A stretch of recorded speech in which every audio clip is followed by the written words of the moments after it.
Hello दोस्तों, आप सभी का जनता क्रिएशन में स्वागत है। मैं आपकी होस्ट और दोस्त शगुन। आज के इस वीडियो में हम कार्तिक महात्म्य का 7वां अध्याय सुनेंगे। आइए शुरू करते हैं। ओम नमो भगवते वासुदेवाय। ओम नमो भगवते वासुदेवाय। मंगलकारी श्री हरि का सच्चा नाम ध्याऊं, कार्तिक मास महात्म का 7वां अध्याय सुनाऊं। नारद जी ने कहा, हे राजन, कार्तिक मास में व्रत करने वालों के नियमों को मैं संक्षेप में बतलाता हूँ, उसे आप सुनिए।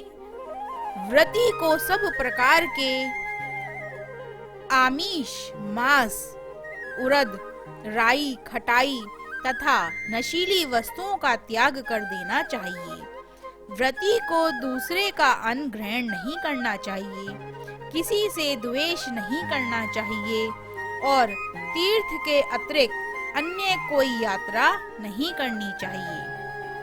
देवता, वेद, ब्राह्मण, गाय, व्रती, नारी, राजा तथा गुरुजनों की निंदा भी नहीं करनी चाहिए। व्रती को दाल, तिल, पकवान व दान किया हुआ भोजन ग्रहण नहीं करना चाहिए। किसी की चुगली या निंदा भी नहीं करनी चाहिए। किसी भी जीव का मांस नहीं छूना चाहिए। पान, कत्था, चना, नींबू, मसूर, बासी तथा झूठे अन्न का भी प्रयोग नहीं करना चाहिए। गाय, बकरी तथा भैंस के अतिरिक्त अन्य किसी पशु का दूध नहीं पीना चाहिए।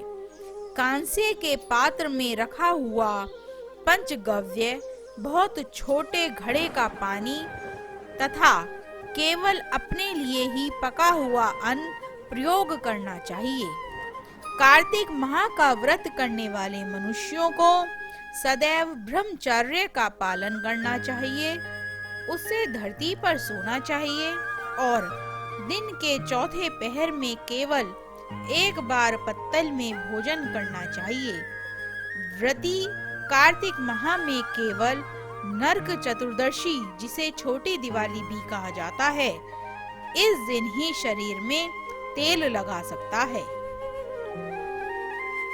कार्तिक माह में व्रत करने वाले मनुष्यों को सिंघाड़ा, प्याज, मट्ठा, गाजर, मूली, काशीफल, लौकी, तरबूज, इन वस्तुओं का प्रयोग बिल्कुल नहीं करना चाहिए। रजस्वला, चंडाल, पापी, मैथिलेच, पतित, व्रतहीन, ब्राह्मण द्रोही और नास्तिकों से बातचीत नहीं करनी चाहिए। भगवान विष्णु को प्रसन्न करने के लिए अपनी शक्ति के अनुसार चंद्रायण आदि का व्रत करना चाहिए और उपरोक्त नियमों का पालन करना चाहिए।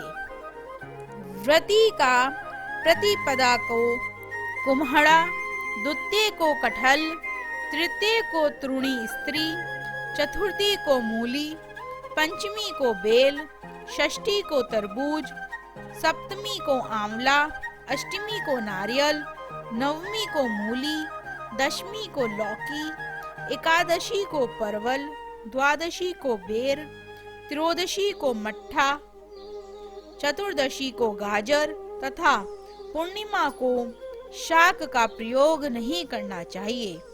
रविवार को आंवले का प्रयोग नहीं करना चाहिए। कार्तिक माह में व्रत करने वाला मनुष्य यदि इन शाकों में से किसी शाक का सेवन करना चाहे तो पहले ब्राह्मण को देखकर ग्रहण करे। यही विधान माघ माह के व्रत के लिए भी है। देवउठान एकादशी में पहले कही गई विधि के अनुसार नृत्य, जागरण, गायन, वादन आदि करना चाहिए। इसको विधि पूर्वक करने वाले मनुष्यों को देखकर यमदूत ऐसे भाग जाते हैं जैसे सिंह की गर्जना से हाथी भाग जाते हैं। कार्तिक माह का व्रत सभी व्रतों में श्रेष्ठ है। इसके अतिरिक्त जितने भी व्रत यज्ञ हैं वह हजारों की संख्याओं में किए जाने पर भी इसकी तुलना नहीं कर सकते, क्योंकि यज्ञ करने वाले मनुष्यों को सीधा वैकुंठ की प्राप्ति होती है। जिस प्रकार राजा की रक्षा करके अंगरक्षक करते हैं, उसी प्रकार कार्तिक माह का व्रत करने वालों की रक्षा भगवान विष्णु की आज्ञा से इंद्रादि देवता करते हैं। व्रती मनुष्य जहाँ कहीं भी रहता है वहीं पर उसकी पूजा होती है, उसका यश फैलता है। उसके निवास स्थान पर भूत पिशाच आदि कोई भी नहीं रह पाते। विधि पूर्वक कार्तिक माह का व्रत करने वाले मनुष्यों के पुण्यों का वर्णन करने में ब्रह्मा जी भी असमर्थ हैं। यह व्रत सभी पापों को नष्ट करने वाला, पुत्र पौत्र प्रदान करने वाला और धन धान्य की वृद्धि करने वाला है। ओम नमो भगवते वासुदेवाय। ओम नमो भगवते वासुदेवाय। दोस्तों, आज के इस अध्याय की कथा यहीं पर समाप्त होती है। आगे की कथा अगले अध्याय में सुनेंगे। दोस्तों, इसी तरह की और कथाओं को सुनने के लिए हमारे चैनल को सब्सक्राइब करें और बेल आइकन जरूर दबाएं, जिससे हमारी आने वाली नई वीडियोस की नोटिफिकेशन आपको मिलती रहे। Thank you friends watching this video. Do not forget to like, share and subscribe.